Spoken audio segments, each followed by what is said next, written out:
Oi meninas, tudo bom? Vamos falar um pouquinho mais sobre empreendedorismo feminino, sobre a nossa forma de agir quando a gente resolve empreender e tudo mais?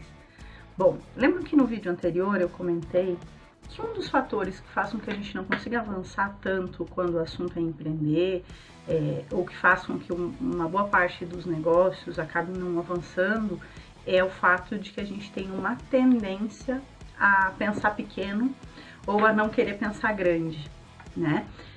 Se alguns de vocês viram, eu compartilhei um vídeo da Priscila de Sá, que ela traz isso muito forte, né? De que ela traz os 7 erros, né? As sete armadilhas que a gente precisa evitar quando vai empreender. E ela foca muito nisso.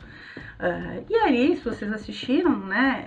Ela fala que os homens eles têm uma tendência a pensar muito grande e as mulheres acabam se limitando um pouco naquele sentimento assim de mas eu só quero alguma coisa que me gere uma renda, eu quero trocar de carro, eu quero fazer uma viagem, e não pensar no seu empreendimento como uma empresa a longo prazo, né?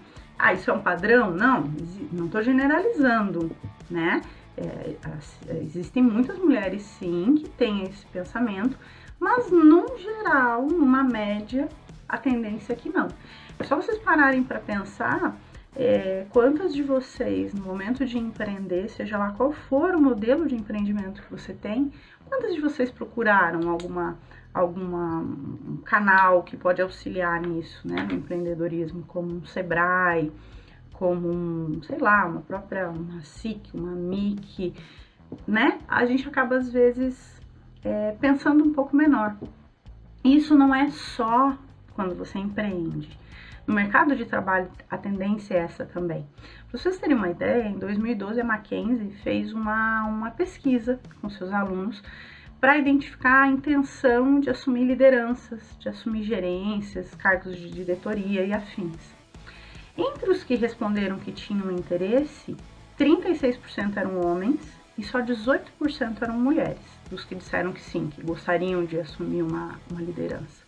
E aí começou a ser feito todo um entendimento de por que as mulheres não têm esse anseio, essa ambição de assumir um posto de liderança.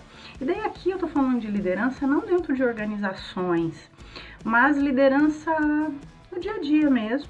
E se a gente trouxer para o nosso empreendedorismo, a gente pode entender que talvez seja essa falta de anseio para assumir lideranças, talvez seja essa questão que a Priscila Sá traz, de que a primeira armadilha é que a gente tem uma mania de pensar pequeno, né? Pensar pequeno, o que é o pensar pequeno? É você não pensar a longo prazo, você olhar e dizer assim, não, peraí, eu tô tirando dinheiro para comprar minha roupa, a roupa das crianças tá legal. Não, peraí, por que você não pode pensar no teu negócio numa proporção maior, num longo prazo, seja por um legado, seja por que for. Então, essa questão da liderança, ela se encaixa nesse sentido. E aí a gente foi buscar entender, né? Por que a mulher não tem esse interesse maior numa liderança? Por que as empreendedoras pensam um pouco menor e tal?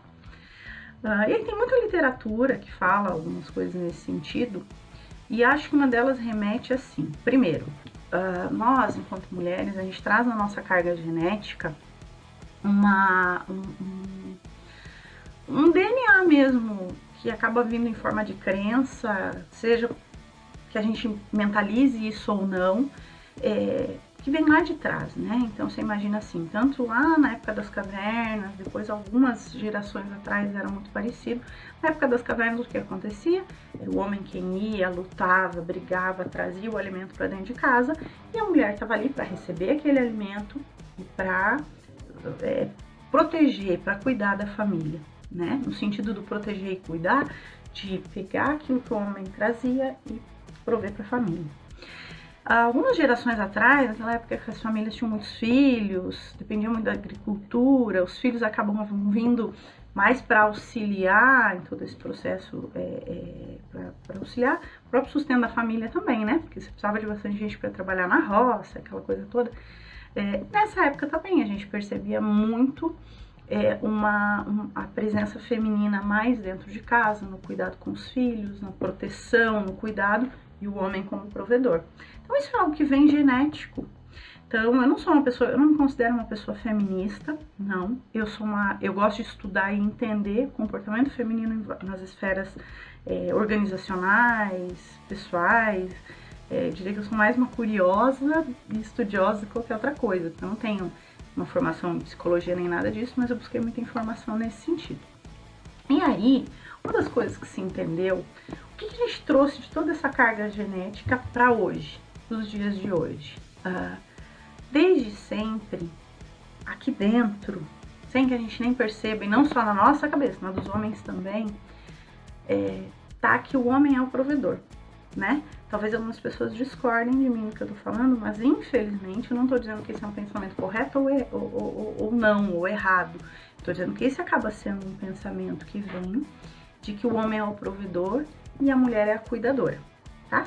Então isso acaba geneticamente vindo com a gente.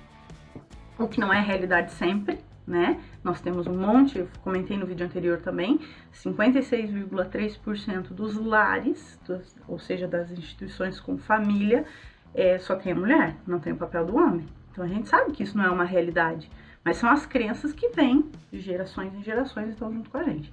Então o que acontece? Em vários estudos se entendeu o seguinte: a mulher tem um problema muito sério com um termo em específico chamado ambição. Inconscientemente, quando você pensa na palavra ambição, é como se fosse algo errado, sabe? É como se fosse algo sujo, não sei, algo mais ou menos assim que vem na cabeça da gente. E os homens não. Por quê? Porque desde sempre a gente espera o quê? Que os homens tenham sucesso. Então, quando você vê um homem de sucesso, isso é visto de uma forma bacana, é legal, é esperado. Quando você vê uma mulher de sucesso, é algo que não é muito bem visto pela sociedade. Vocês podem achar que eu tô falando loucura, mas não tô. Vou usar um exemplo para vocês. Harvard, que é a maior instituição de ensino de todos os tempos, né? Ela, muito voltada à estratégia e tudo mais, em 2003, ela fez um estudo de caso. Algumas pessoas já assistiram uma palestra minha, já vão saber do que eu vou falar. Era o estudo Hyde-Rosen. A Hyde, ela é um caso verídico, tá? Então, ela é uma empresária, uma empreendedora, muito vinculada na parte de investimentos para a área de tecnologia. E ela se aproveitou muito do relacionamento que ela tinha com pessoas com grande influência dentro de na área de tecnologia nos Estados Unidos para alavancar a empresa dela, tá? Então, o perfil dela é de uma pessoa extremamente agressiva não no sentido de mal, não, agressiva no sentido de correr atrás, de batalhar, muito bem relacionada, extrovertida e que usou muito dos contatos que ela tinha para conseguir avançar. Pois bem, Harvard pegou o perfil da Hyde, todos os resultados que ela colheu e montou 2 estudos de caso. Em um, ela colocou o nome Hyde-Rosen, Hyde. No outro, ela colocou o nome Howard. Hyde é um nome feminino nos Estados Unidos, Howard é um nome masculino. Pois bem, era exatamente a mesma pessoa, os mesmos feitos, todo o perfil era o mesmo, só mudava um nome, um nome masculino e no outro um nome feminino.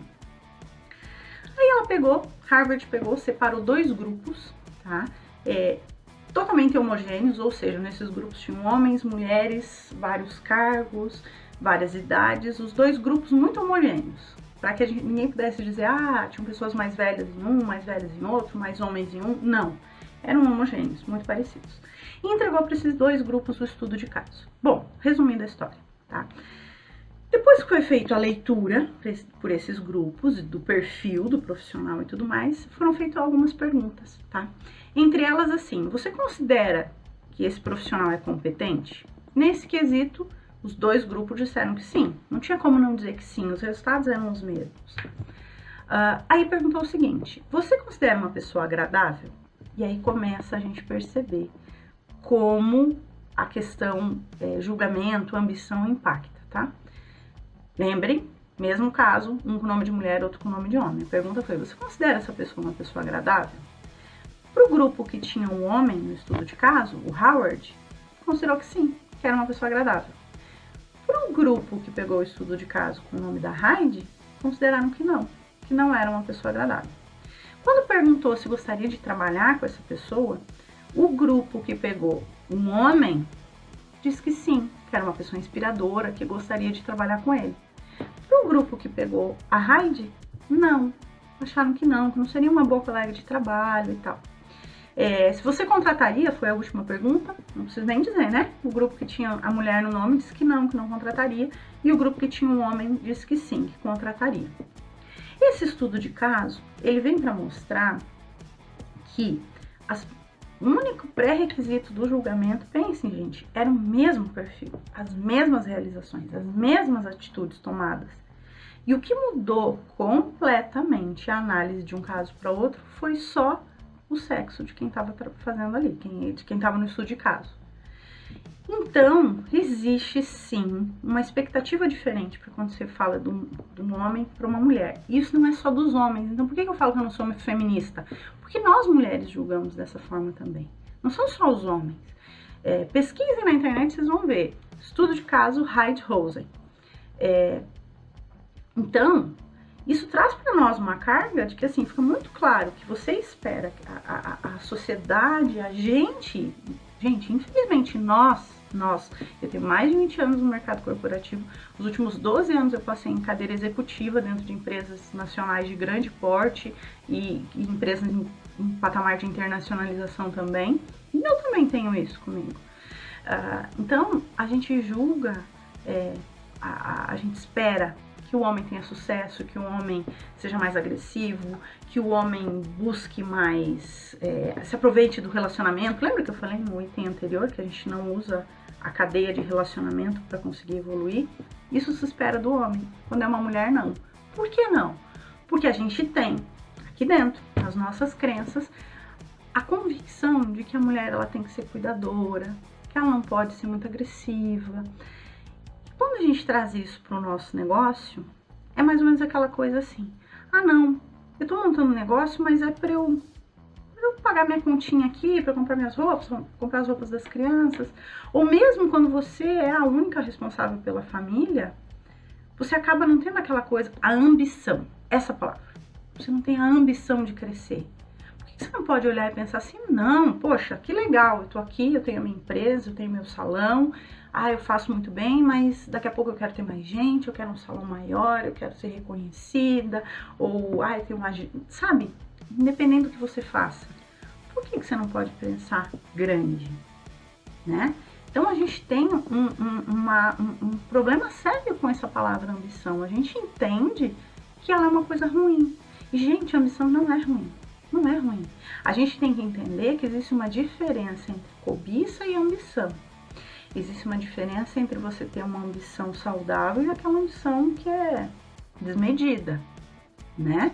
Então, assim, a ambição é você querer crescer, você querer deixar um legado. Poxa, quando eu vim montar esse grupo, eu tenho a minha ambição com esse grupo. Vocês já pensaram que legal se amanhã depois a gente tiver um baita encontro com o nome do grupo e tal? A gente tem que pensar grande. Nós somos hoje o quê? O grupo das matrioscas hoje tem 30 e poucas mulheres ali dentro. Eu imagino ele com 200. Eu imagino um canal do YouTube com um monte de gente vendo e gostando. Um movimento de empreendedorismo mesmo, sabe? Que a gente tem evento, palestra com gente parruda mesmo falando com a gente. A gente tem que ter ambição de crescer. Estou montando minha empresa agora, muito recente, tem um mês. Mas assim, eu tenho um planejamento para ela de longo prazo. Eu escutei de algumas pessoas assim: vai com calma, pega mais um cliente ou dois para 6 meses de trabalho e você consegue ver como é que a coisa vai fluir. Quando eu escutei isso de uma pessoa que eu tenho um respeito muito grande, para mim, é um empresário que para mim é uma referência, eu ponderei isso. Não, peraí, vamos com calma, vamos aos pouquinhos. Mas eu não posso deixar de ter em mente o que eu quero lá na frente, entendeu? Eu quero ter uma empresa que gere emprego. Eu quero ter uma empresa que seja um lugar legal para as mulheres que têm filhos trabalhar. Porque eu senti na pele como não é muito... O mercado é hostil, não porque as pessoas são ruins. Não, porque não tem um pensamento sobre a dificuldade que é você ser mãe, conciliar tudo mais por aí. Eu quero ter uma empresa que seja um lugar de referência nesse sentido. A gente precisa pensar grande, sabe? É isso que vai fazer a gente estar num patamar diferente. É o pensar grande, claro. De novo, vou referenciar a palestra da Priscila de Sá, que ela fala uma coisa extremamente sábia. Quando você começa, você tem que começar com o pé no chão. Não adianta você começar hoje e dizer, uau, eu quero 20 funcionários aqui dentro, uau, eu quero... Não, você começa pequeno, só que você planeja o futuro. Pensar grande é você ter um planejamento de marketing, planejamento de vendas, é você ter ferramenta para te ajudar dentro de seja qual for o teu segmento, entendeu? É você pensar em crescer. Pouco tempo atrás tem um episódio, tem um quadro do Luciano Huck, que alguns de vocês talvez tenham, que é o Mandando Bem, né? Que fala de empreendedores. E teve um caso que me chamou muita atenção, que era de uma mulher. Ela quase perdeu de participar por causa... Ali, assim, ó, eu não lembro o nome do case agora, vou procurar, se eu achar, vou encaminhar para vocês, se eu achar na internet. Mas estava claro, quando ela estava pensando pequeno. E ela não queria crescer, ela queria uma renda, né? Sabe? Aquela coisa, eu quero isso aqui, pra mim isso aqui tá bom. A gente tem um monte de case, ao contrário disso, de empreendedoras que foram, que avançaram. Cara, a gente olha pra Sodier, de uma mulher sozinha, batalhadora, que, se não me engano, ela era, acho que empregada doméstica, alguma coisa assim, aprendeu com a patroa a fazer bolo e foi, e olha o que é a Sodier hoje. Se ela tivesse pensado pequeno. Então é isso, meninas. Vamos pensar grande, vamos pensar em crescer, em gerar emprego, em fazer a diferença, né? Vamos fazer tudo isso. Acho que a gente tem capacidade, potencial para tudo isso e muito mais. Eu desejo muita grandeza para todas nós, tá bom? Um beijo enorme. Tchau, tchau.